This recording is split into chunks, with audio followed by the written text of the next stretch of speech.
My dear brothers and sisters, s.a.w wa rahmatullahi wa barakatuh. I know it's been a very long time since I've made a video, but let's hope this is not the last one, inshallah. However, I thought it was important to make this video, and it is because of what's happening in Palestine. I know it's a little too late to be talking about Palestine. A lot has been happening. I've been in Umrah the last few days, and today inshallah I'm going back home, and that's why I just wanted to mention one very important thing about it, and that is that no matter what happens, we must always remember our dear brothers and sisters in Palestine. Pray for them and do whatever we can, the little bit that we can, we should and we must do for them, because either we are helping them or we are not, and not helping is not an option.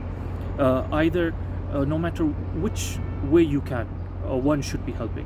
If you are active on social media, share and talk about it. If you are giving a lot of money to companies that financially and economically support this Israeli regime or an oppressive regime, stop giving your money to those companies. In other words, boycott. And trust me, believe me, boycotts, they work, because nowadays majority of the non-Muslim countries, their religion or their motto or their way is economy and money. They look at where the money is, and their policies are made based on where the money is. When they see that they are losing money, they will stop and change and mend their ways. It definitely is an effective way, if not, maybe not the best way, but it is an effective way as well. If you can make dua every day, every night during your witr, and don't underestimate dua. I see that many people say that all we do is make duas. If all you do is make duas, that is also very good. That is not bad. Rasulullah sallallahu alaihi wasallam said, "Ad-du'a silahul mu'min." He compared it to the weapon, a weapon. He said dua is the weapon of the believer. You are making dua to Allah subhanahu wa ta'ala, the one who can change day from night and night to day. He can change the loser to the victor to the loser in a day. He can destroy a nation like he destroyed Aad, Thamud, Lut in a day. He can make the oppressors of the land into the losers of that land, like he destroyed Fir'aun in a day, and he made the slaves of that land, Banu Israel, as the leaders in that land in a day. So these things can change, and as long as you are praying to Allah subhanahu wa ta'ala, Allah can change anything. So looking down or underestimating dua is wrong. Don't just rely on only duas. Do more, try to do more than that, but nevertheless, if you think you can only make dua, then only make dua and try to make it as sincerely as possible. Because if a sincere dua can reach Allah subhanahu wa ta'ala from a sincere heart, from a sincere tongue, and it can definitely change a lot.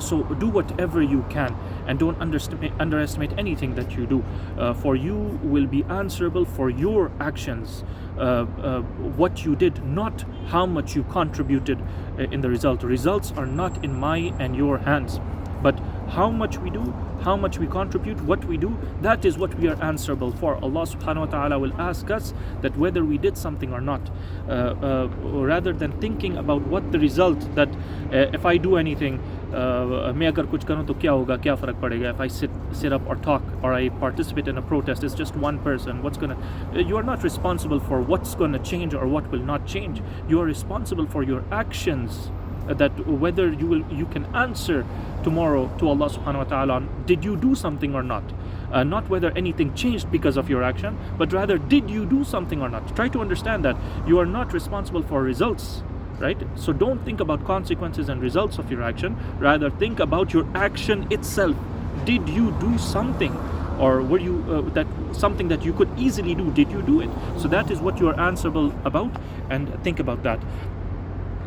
Furthermore, I prayed, and we all pray sincerely. I prayed as much as the first dua I made, the first dua that came to my mouth or my tongue was, may Allah subhanahu wa ta'ala protect our brothers and sisters in Palestine.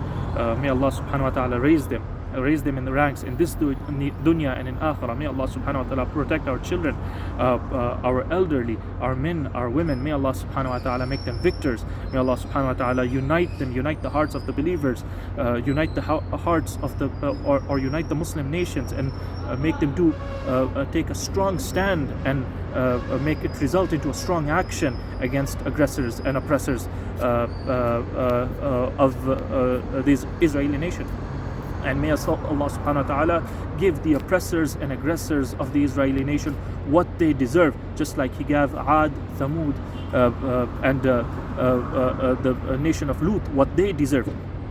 And may Allah subhanahu wa ta'ala take the oppressors of this nation in His grasp and grip, just like He took Fir'aun and his nation in His grasp and grip, just like Rasulullah sallallahu alaihi wasallam said, "Inna Allah la yumli lil-zalim, fa-idha akhadahu lam yuflithu." That verily, all that Allah does is He gives time to the zalim, but once He grasps them, He will not let them go. ثُمَّ قَرَأَ, then Rasulullah sallallahu alaihi wasallam recited the ayah of Surah Al-Hud, وَكَذَلِكَ أَخْذُ رَبِّكَ إِذَا أَخَذَ الْقُرَى وَهِيَ ظَالِمَةٌ إِنَّ أَخْذَهُ أَلِيمٌ شَدِيدٌ. And that is definitely how Allah subhanahu wa ta'ala grasps the evil doing or the oppressive nations for their oppression. Verily, the grasp and the grip of Allah is painful and strong and harsh. May Allah subhanahu wa ta'ala protect us all, and may Allah subhanahu wa ta'ala raise our brothers and sisters in Palestine as victors. Subhanakallahumma wa bihamdik, wa nashhadu an la ilaha illa anta, wa nastaghfiruka wa natubu ilayk.